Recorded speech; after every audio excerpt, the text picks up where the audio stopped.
सांगण्याचा प्रयत्न करते. अ, मित्रांनो, दुसरा टप्पा आहे त्याच्याबद्दल शिक्षण मंत्र्यांना एवढंच माहीत आहे, की शिक्षक भरती चालू आहे आणि जवळपास 20 ते 21,000 शिक्षक भरलेले आहेत आणि बाकीचे शिक्षक आहेत ते त्यांची परीक्षा झालेली आहे आणि ते भरणार आहेत. त्या संदर्भात मला असं वाटतं रिसेंटली काही अभ्यागतधारक नाशिकमध्ये सुद्धा जाऊन भेटले होते आणि त्यामुळे त्यांच्या कानावरती ही गोष्ट आहे आणि त्यांनी सांगितलेलं आहे, की त्याचं सध्या ग्राउंड काय आहे किंवा कशामुळे ते होत नाही याची मी चौकशी करतो आणि जसा मी चार्ज घेईल त्याच्या संदर्भात मी पुढची कार्यवाही करतो. अर्थातच दुसरा टप्पा आहे. जसे शिक्षण मंत्री स्वतः म्हणजे अर्थातच पुढच्या वर्षापासून येणाऱ्या नवीन वर्षापासून तेव्हा त्यांनी सांगितलं, की मी एकदा घेतल्यानंतर याच्यावरती कार्यवाही ताबडतोब करतो. त्याचबरोबर तिसऱ्या टेटबद्दल शिक्षण मंत्र्यांनी सांगितलेलं आहे, की अ, तिसरी टेट ही जरी म्हणजे सांगितलं होतं, की ती प्रस्तावित आहे, की जून-जुलैमध्ये आपण बरेच न्यूजपेपरचे कात्रण वगैरे होते, ते सगळं मी त्यांना पाठवलं होतं. त्यांनी सांगितलेलं आहे, की ही टेट आपण घेणार आहोत, कारण आम्ही सुद्धा विद्यार्थ्यांना जे शिक्षक नाहीत, त्यांना कायमस्वरूपी शिक्षण देण्याचे प्रयत्न करत आहोत. परंतु आपण तिथं मागणी केलेली आहे, की तुम्ही जून-जुलैमध्ये न घेता ती परीक्षा तिसरी टेट आहे, ती मार्च-एप्रिलमध्ये जर घेतली, तर म्हणजे त्याचा निकाल लागून त्याच्याबद्दलची म्हणजे पवित्र पोर्टलवरती त्यांना पटापट आपले म्हणजे ज्या पाठीमागे केलेल्या चुका आहेत, जेवढ्या भरतीला उशीर होतो, तसा दिवसेंदिवस त्या चुकीचं रेक्टिफिकेशन शालेय शिक्षण विभाग करत आहे. आणि त्याच्याबद्दल त्यामुळे त्यांनी सांगितलं, की याच्याबद्दल विचार करू, मी याच्याबद्दलचा माहिती काढून घेतो. त्याचबरोबर शिक्षण सेवक रद्द करण्याच्या बाबतीमध्ये त्यांनी सांगितलंय, की याच्याबद्दल मला माहीत नाही, परंतु त्यांनी हा खेद व्यक्त केलेला आहे. सध्या काही शिक्षकांचे बऱ्याच शिक्षकांचे पगार होऊ शकले नाहीत लाडकी बहीण योजनेमुळे असं म्हणजे दिरंगाई होते. त्याच्यावरती त्यामुळे म्हणे याच्यावरती सुद्धा मी विचार करू. आणि बाकीचे सगळे प्रश्न होते. संच मान्यता जुन्या नियमानुसार होण्यात यावी, नवीन संच मान्यतेनुसार नको व्हायला किंवा शिक्षण समायोजनाचा प्रश्न आहे, कंत्राटी शिक्षक भरतीचा प्रश्न आहे. बाकीचे प्रश्न एवढे आपल्याशी रिलेव्हंट नाहीयेत मित्रांनो.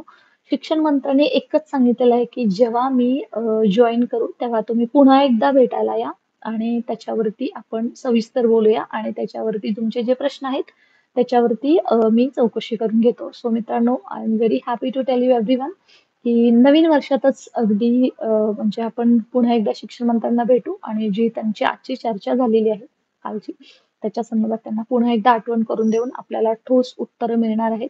रयतबद्दल चा जो प्रश्न आहे बांधव जे आपण पाहिलेलं आहे की त्यांचं दिवसेंदिवस कोण आजारी पडतंय.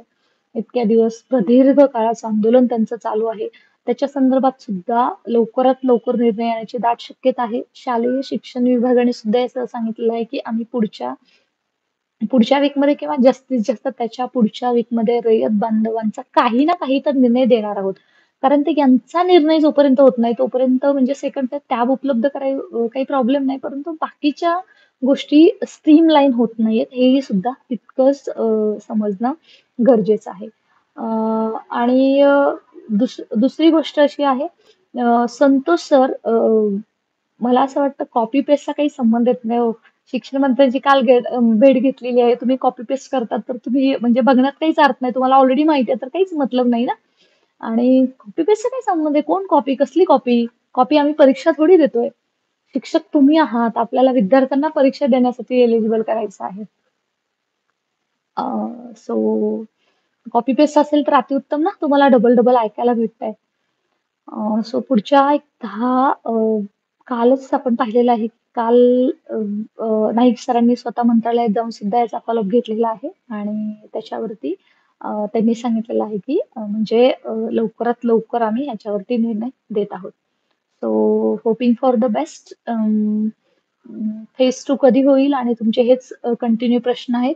परंतु याच्यावरती जे काही शिक्षक भरतीचे प्रलंबित प्रश्न आहेत, ते पुन्हा एकदा आमच्याकडे या आणि आम्हाला भेटा आणि आम्ही याच्यावरती म्हणजे याच्यावरती आपण भेटून पुन्हा बोलू, असं शिक्षण मंत्र्यांनी या भेटीमध्ये सांगितलेलं आहे, जे आपलं या व्हिडिओचं थंबनेल आहे. त्याचबरोबर आता तुमचे प्रश्न घेऊयात मित्रांनो.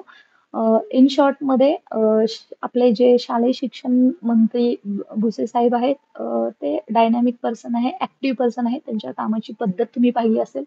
मग ते जसं शालेय शिक्षण विभागावरती ॲक्टिव्हली होतील, तशा पद्धतीने ते फटाफट निर्णय घ्यायला सुरुवात करतील आणि तेव्हाच पवित्र पोर्टलवर जो टॅब आहे, तो अभियोग्यताधारकांसाठी आणि आस्थापनांसाठी उपलब्ध होणार आहे आणि त्याच